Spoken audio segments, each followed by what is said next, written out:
आमर पूर्व वीडियो रे आपण ई कॉमर्स कौन, ओएनडीसी नेटवर्क कौन, खोला नेटवर्क मॉडल किपरि कार्य करे, ओएनडीसी नेटवर्क विद्यमान ई कॉमर्स प्लाटफॉर्म ठारू किपरि भिन्न, ओएनडीसी नेटवर्क रे विभिन्न संस्था पई जोगाजोग प्रोटोकॉल विषय रे एवं शेष रे एही नेटवर्क रे व्यवसाय परिचालना रे जड़ित विभिन्न पर्याय विषय रे आपण एक संक्षिप्त समीक्षा पाइले। ओएनडीसी नेटवर्क रे विक्रेता नेटवर्क अंशग्रहणकारी हेबा पई आपणक यात्रार प्रारंभिक पदक्षेप हेउची विक्रेता ऑनबोर्डिंग योजना एवं ताहा हेउची एही वीडियोर विषय।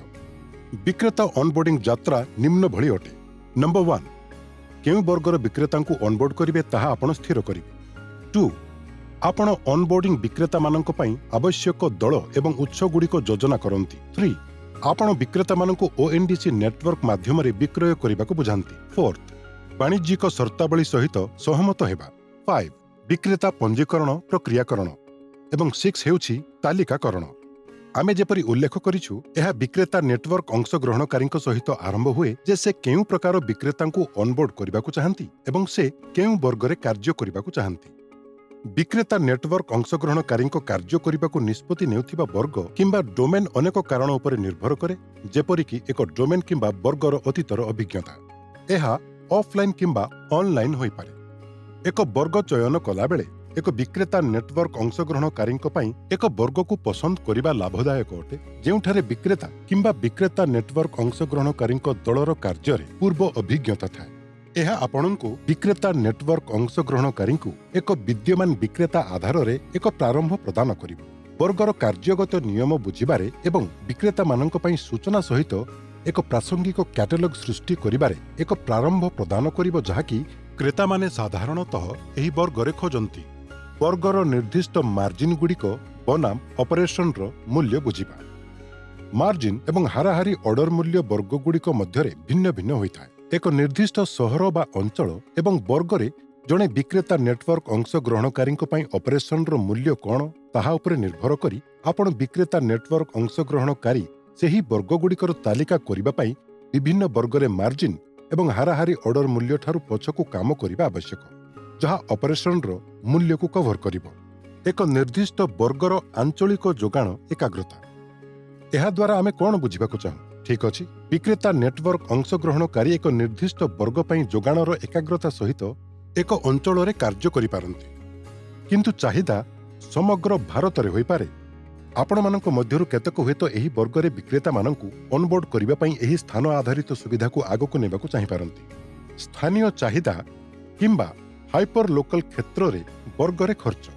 जदि आपण एही हाइपर लोकल मॉडल रे काम करिबा को निष्पत्ति नियंती, तेबे आपणको निश्चित भाव में वर्ग चयन करिबा को पड़िबो जेउठारे विक्रेता माने सेवा योग्य अटंती एवं जे अंचल रे पर्याप्त चाहिदा नाही। आहुरी मध्य आपण सेही अंचल रे विक्रेता ऑनबोर्डिंग योजना करिबा उचित जेउठारे निकटवर्ती अंचलरू पर्याप्त चाहिदा अछि। ऑल इंडिया फुलफिलमेंट बनाम हाइपर लोकल। वर्ग गुड़िक पई जेउ गुड़िक हाइपर लोकल लॉजिस्टिक आवश्यक करंती, जेपरि कि खाद्य एवं पानीय एवं खाद्य सामग्री, विक्रेता नेटवर्क अंशग्रहणकारी सेही स्थानरू विक्रेता को चयन करिपारिबे जेउठारे ओएनडीसी नेटवर्क माध्यम रे हाइपर लोकल वितरण उपलब्ध। समस्त भारत वितरण वर्ग पई विक्रेता एनपी जे कोनोसी सहर एवं नगर रे विक्रेता मानकु ऑनबोर्ड करिपारिबे। अवश्य एही खोला नेटवर्कर मल्टी डोमेन प्रकृति सहित विक्रेता नेटवर्क अंशग्रहणकारी माने वर्ग एवं डोमेन गुड़िक मध्यरु विक्रेता मानकु ऑनबोर्ड करिबाकु चयन करिपारिबे। विक्रेता नेटवर्क अंशग्रहणकारी माने वर्तमान खोला नेटवर्क रे लाइव थिबा एही वर्ग एवं डोमेन गुड़िकरु चयन करिपारिबे। रिटेल डोमेन रे हमर निम्नलिखित वर्ग गुड़िक अछि: खाद्य एवं पानीय, खाद्य सामग्री, घर एवं साजसज्जा, इलेक्ट्रॉनिक्स एवं उपकरण, फैशन, सौंदर्य एवं व्यक्तिगत जत्न, स्वास्थ्य एवं सुस्थता, कृषि। एहा व्यतीत ओएनडीसी नेटवर्क अन्य बढ़ुथिबा डोमेन गुड़िक मोबिलिटी, आर्थिक सेवा एवं B2B को मध्य जोड़िछि। आर्थिक सेवा डोमेन रे लाइव रहुथिबा वर्ग गुड़िक हेउछि बीमा, क्रेडिट, उपहार कार्ड एवं निवेश।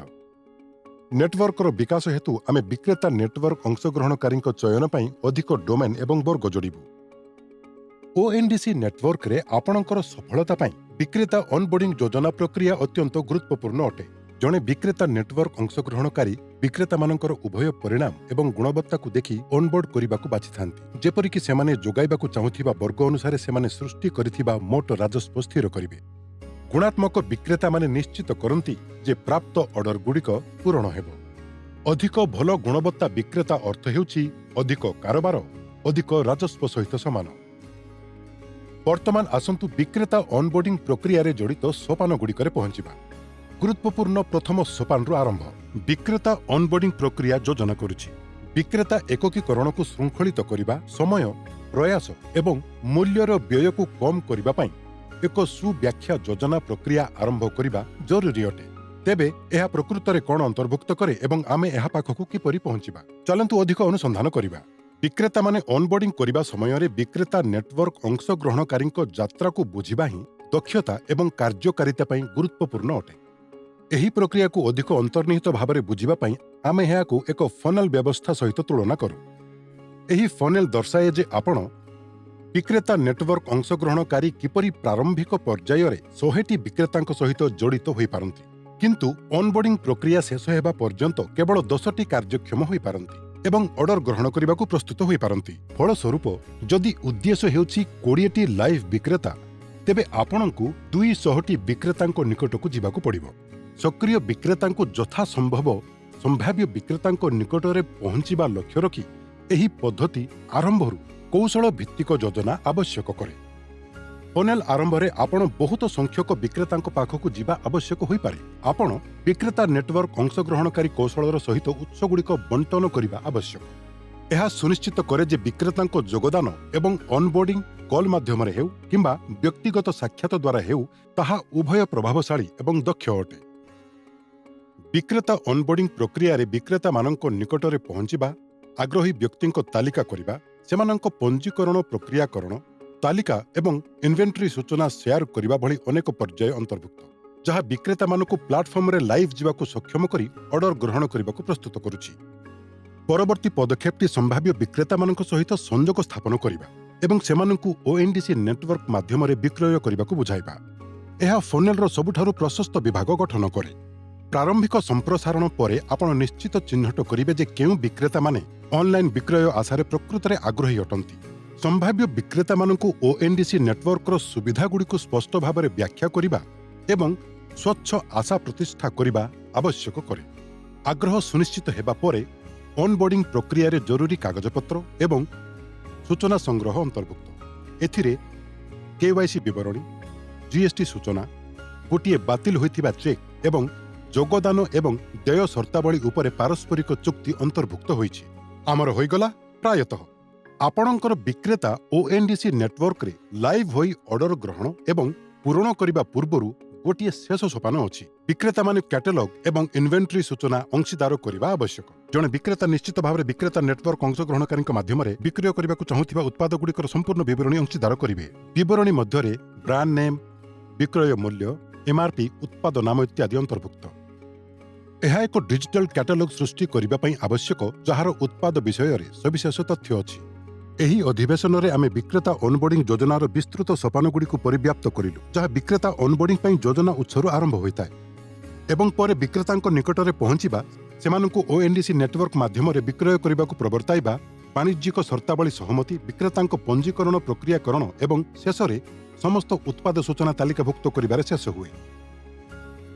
ପରବର୍ତ୍ତୀ ଭିଡିଓରେ ଆପଣ ବିକ୍ରେତା ଅନବୋର୍ଡିଂ ଯୋଜନା ପ୍ରକ୍ରିୟାର ପରବର୍ତ୍ତୀ ସୋପାନ ବିଷୟରେ ଜାଣିବେ, ଯାହା ହେଉଛି ଆପଣଙ୍କର ତାଲିକାଭୁକ୍ତ ବିକ୍ରେତାମାନଙ୍କୁ ONDC ନେଟୱାର୍କରେ ଯୋଗ ଦେବାକୁ କିପରି ବୁଝାଇବେ। ଆପଣ ପରବର୍ତ୍ତୀ ଭିଡିଓରେ ଏହା ବିଷୟରେ ଜାଣିପାରିବେ।